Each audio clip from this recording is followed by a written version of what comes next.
La solution à ceci, c'est de construire une économie. Et qu'est-ce qu'une économie?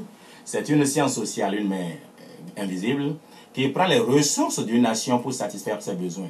Très souvent et trop souvent à mon goût, c'est que les besoins sont moins que les ressources. Ainsi donc se met en place une activité.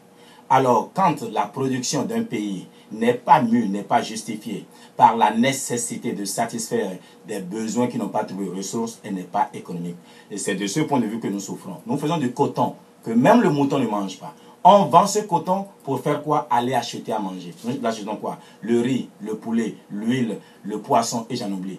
Tant que nous n'avons pas produit nous-mêmes ce que nous consommons ici, nous n'aurons jamais d'emploi. Donc ma priorité des priorités, c'est de faire en sorte que nous consommions ce que nous produisons. Et pour que cela soit, il faut interdire l'importation de la concurrence. Ainsi donc, tout en respectant les lois de l'OMS, oui, non, de l'OMC plutôt, je vais interdire l'importation du riz, importer des tracteurs et des engrais pour produire du riz. Je vais interdire l'importation de poulet du Brésil, faire produire nos jeunes. Est-ce que vous savez, je vais vous faire une confidence, que si on produisait au Bénin la quantité de poulet qu'on amenait du Brésil ici, 70 000 emplois pourraient être créés dans ce secteur-là. Je vais interdire l'importation de l'huile de Malaisie. Parce qu'aujourd'hui, qui se souvient de l'huile d'Agolimi, Adjami, d'Assami? Il n'y en a plus. Ce n'est pas compréhensible que nous soyons au Bénin à manger l'huile que d'autres produit. Et ces mamans qui produisent l'huile ici sont au chômage. Elles sont malheureuses. Ainsi donc, ma priorité, c'est de produire au Bénin ce que nous allons manger. Nous mangeons, le surplus est vendu au Nigeria. Je voudrais aussi, parce que je l'ai remarqué au CNHU, c'est un mouroir plus qu'un hôpital. Nous allons faire en sorte que, même si on n'a pas fait de route, si on n'a rien fait d'autre, qu'on améliore c'est-à-dire notre système de santé. Donc ma priorité des priorités, c'est la santé. Je vais commencer par le CNHU. Je voudrais prendre le système éducatif.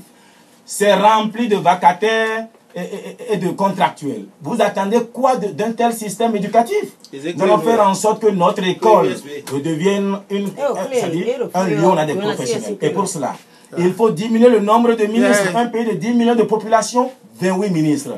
Le Nigeria a 160 millions de population, on a à peine 26 ministres. Je vais rendre le nombre des membres du gouvernement à 16. J'aurai 8 jeunes, eh bien 8 anciens aussi, c'est-à-dire 4 jeunes filles, 4 jeunes hommes, 4 papas, 4 mamans. Voilà de façon ramassée ce que nous allons faire. Ceci dit, nous allons faire en sorte que notre éducation tienne compte de notre psychologie, de notre sociologie, de notre histoire. Nos enfants sont formés comme des Américains, des Français. Voilà pourquoi le Béninois réussit mieux à l'étranger que chez lui. Parce que le programme qui est déployé n'a rien à voir avec son histoire. Regardez-les, ils viennent bombant le torse, gèlent le master en ci, en ça. Ils ne savent rien faire de leurs mains. Voilà ce que je vais faire. Et en dehors de ces questions fondamentales que vous venez de citer, est-ce qu'il y a des choses pratiques sur lesquelles vous comptez pour développer le pays? Alors, pour développer l'agriculture, parce que je ne voudrais pas rester dans le slogan, il faut faire en sorte que la mécanisation intervienne dans ce secteur. Enfant dit, enfin, si la roue était aussi facile, si le champ était aussi facile, le forgeron ne ferait pas de roue et mettrait ça au bord de la voie et vendre. Nous allons mécaniser l'agriculture. Attention, n'allons pas tomber dans le piège de ces histoires de on a voulu l'argent de la mécanisation. Ainsi donc, l'État que je vais représenter, l'État que nous représentons tous, va donner des garanties souveraines à des banques. Et les producteurs, les agriculteurs en association pourront se diriger vers ces banques-là pour avoir le tracteur, c'est-à-dire c'est la banque qui met le tracteur à leur disposition. C'est un financement payé sur 10 ans. Je voudrais aussi faire en sorte que nous fassions l'aménagement du territoire. Parce que je vais prendre la Chine, je n'invente rien, mais il fut une époque où c'est l'État qui aménage des zones agricoles qu'on met à disposition des paysans. Quand on leur demande de faire du champ alors qu'il y a tellement de broussailles, ils ne sont pas capables de ceci. Nous allons aussi tenir compte de quelque chose. Valoriser notre culture. Et même au demeurant, notre culte parfois. Voyez-vous, le Béninois, ma foi, ne parle du vaudou que le jour du 10 janvier. Alors que le vaudou doit être notre identité, notre identifiant, sans tomber forcément dans l'idolâtrie ou bien de tuer un mouton, un cabri. Ce n'est pas seulement ça le vaudou. Le vaudou, c'est d'abord une école de philosophie, c'est une philosophie de vie. Voilà, je voudrais former un Béninois qui soit vraiment en adéquation avec son milieu. Mais il y a un projet qui me tient à cœur. Le Bénin est le don du Nigeria, c'est-à-dire notre avantage comparatif, c'est notre position par rapport au Nigeria. Nous avons 160 millions de Nigériens à côté de nous. Mais le Bénin a accès à 45 millions de Nigériens. Pourquoi? Quand vous êtes à plus de 300 km de la frontière béninoise à l'intérieur du Nigeria, c'est le transport qui vous tue. Donc, quand vous voulez vendre à des Nigériens, considérez ceux qui sont à au plus 300 km de votre frontière. Ils sont environ 45 millions. Pour 5 millions de Béninois qui travaillent, c'est énorme comme marché. Je veux faire en sorte que le Bénin vraiment travaille à satisfaire ses besoins et le surplus soit vendu sur le Nigeria. Et pour cela, je suis en train de parler avec les Nigériens, je ne dévoile aucun secret, pour que nous nous préparions à avoir deux États politiquement indépendants, souverainement indépendants, mais un seul système économique. De ce point de vue, les Nigériens ont dit, vous avez un avantage comparatif, c'est-à-dire le riz est en pôle position la vallée de l'Ouémé. On vous laisse produire, vous, le riz. Et nous, on va vous fournir le pétrole et d'autres choses.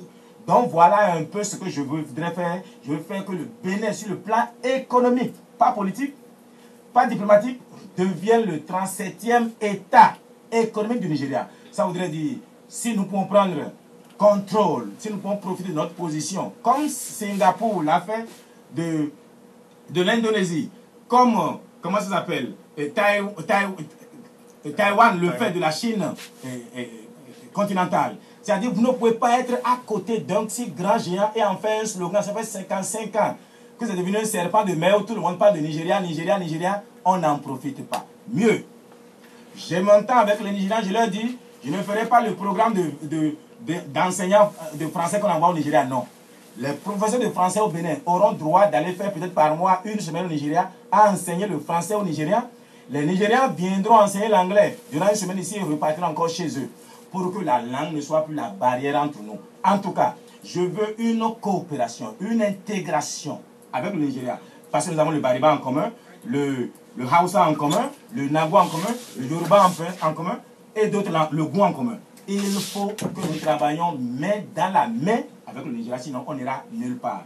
Voilà. Est-ce que tout cela n'entraîne pas des réformes institutionnelles nécessaires?